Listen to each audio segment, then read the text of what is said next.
دل کو سکون نہیں ملتا، چین نہیں آتا۔ اگر یہی گناہ کی مجلس لگی ہو، گناہ کے کام کیے جا رہے ہوں، گانا بجانا عام ہو، مسلمانوں گھنٹوں کھڑے رہیں گے اور سنتے رہیں گے، انہیں مزہ آئے گا۔ آج مسلمانوں کا مزاج یہ ہو چکا ہے، ان کے مزاج میں گانا بجانا، ہلڑ بازی، یہ سب چیزیں آ گئی، انہیں دین سننے میں مزہ ہی نہیں آتا۔ پتہ ہے چلا یہ ایمان کی کمزوری ہے، یہ ایک بیماری ہے جو ہمارے اندر لگ چکی ہے۔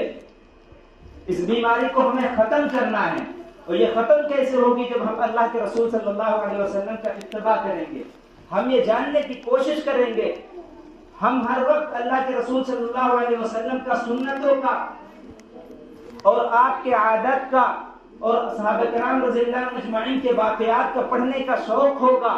ہم ان کے واقعات سنیں گے اور ان کو اپنی زندگی میں لانے کی کوشش کریں گے، تب ہماری زندگی بدلے گی، تب ہمارا رخ دنیا سے کٹ کر آخرت کی طرف ہوگا، جو ہماری لامحدود زندگی ہے، جو ہمیں موت کے بعد فوراً ہماری زندگی جو شروع ہونے والی ہے، وہ اصل زندگی ہے۔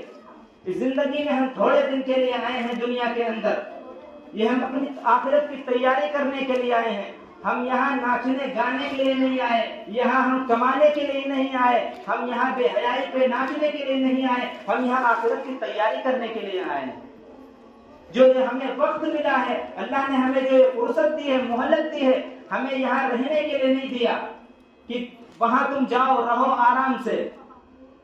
یہ تو کافروں کی سوچ ہوتی ہے، منافقوں کی سوچ ہوتی ہے کہ ایک زندگی ملی ہے، اس میں ہم موج کر لیں، بار بار زندگی نہیں ملتی۔ لیکن مومن کی، مسلمان کی سوچ یہ ہوتی ہے کہ ایک زندگی ملی ہے، یہ آخرت کو بنانے کے لیے ہے، اب ہماری مرضی کے اوپر ہے، ہم اسے برباد کرتے ہیں یا ہم اسے آباد کرتے ہیں۔ اللہ نے ہمیں مہلت دے رکھی ہے اور دو راستے ہمارے لیے بتا دیے ہیں، ایک برائی کا، ایک اچھائی کا راستہ ہے، دونوں راستے کھول دیے ہیں۔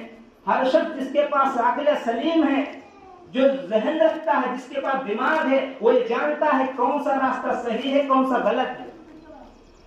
اب یہ اللہ کی بارگاہ میں کوئی عذر ہم پیش کریں گے، یہ کوئی عذر اللہ رب العالمین قبول نہیں فرمائیں گے کہ ہمیں معلوم نہیں تھا، ہم گمراہیوں میں بھٹکتے رہے، ہمیں رسول اکرم صلی اللہ علیہ وسلم کا راستہ ہمیں معلوم نہیں تھا، ہم کیسے زندگی گزارے، ہم اللہ رب العالمین سے نہیں کہہ سکتے۔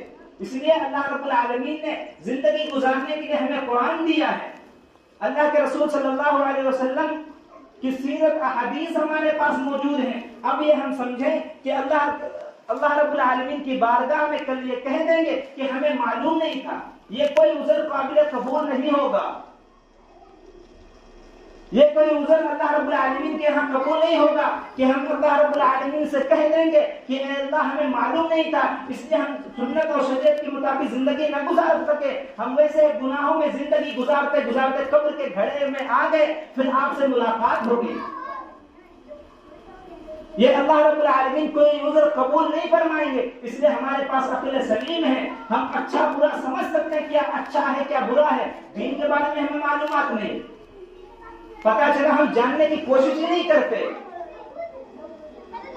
ہم تو رسمی زندگی گزار رہے ہیں، جو رسموں سے چلا آ رہا ہے، جو امت کے اندر فدینوں نے اور کافروں نے اور اسلام کے دشمنوں نے ایجاد کر دیا ہے، جو برسوں سے چلا آ رہا ہے۔ آج ایسے ماحول میں جبکہ ہزاروں حافظ موجود ہیں، ہزاروں علماء موجود ہیں، ہزاروں دیندار موجود ہیں، ہم ایسے وقت میں اگر ہم گمراہی کا کوئی راستہ اختیار کرتے ہیں، ان میں ان کی کوئی غلطی، ہماری غلطی ہے، ہمیں جاننا چاہیے تھا۔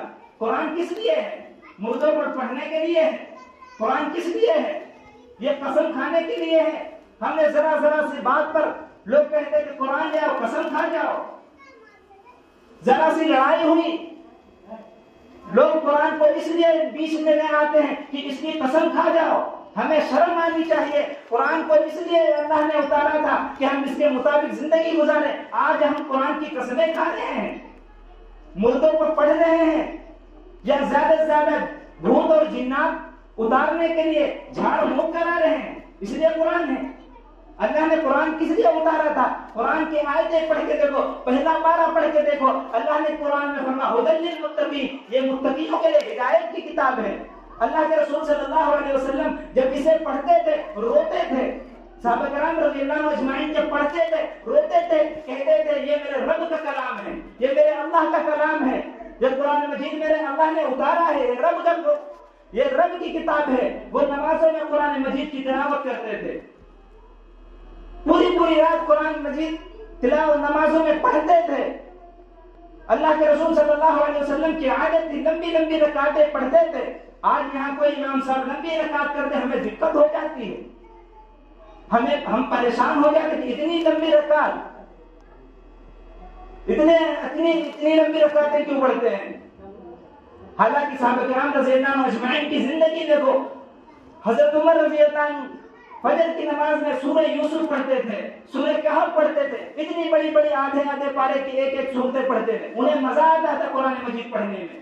آج ہمیں خرافاتیں کرنے میں مزہ آتا ہے، آج ہمیں خرافاتیں کرنے میں مزہ آتا ہے۔ اللہ کی قسم اگر ہم نے مرنے سے پہلے توبہ نہ کر لی تو ہم دنیا میں بھی رسوا ہو جائیں گے، آخرت میں بھی رسوا ہو جائیں گے، ہم دنیا کے اندر میں برباد ہو جائیں، آخرت میں اللہ کے یہاں اگر ہم اپنا کوئی عذر پیش کریں گے اللہ رب العالمین قبول نہیں فرمائیں گے۔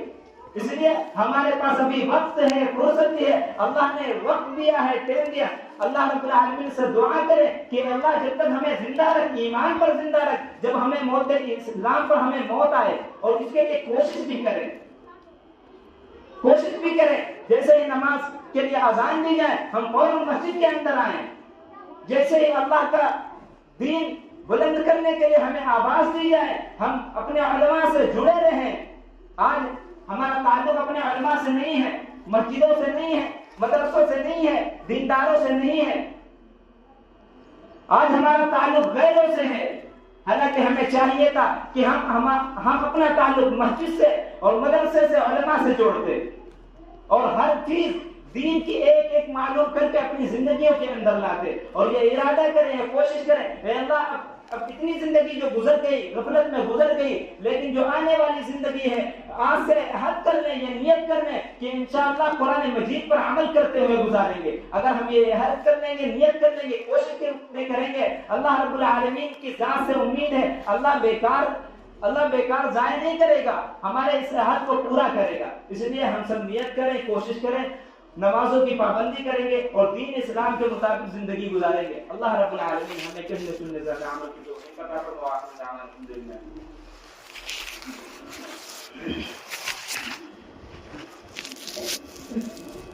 اللہ اکبر، اللہ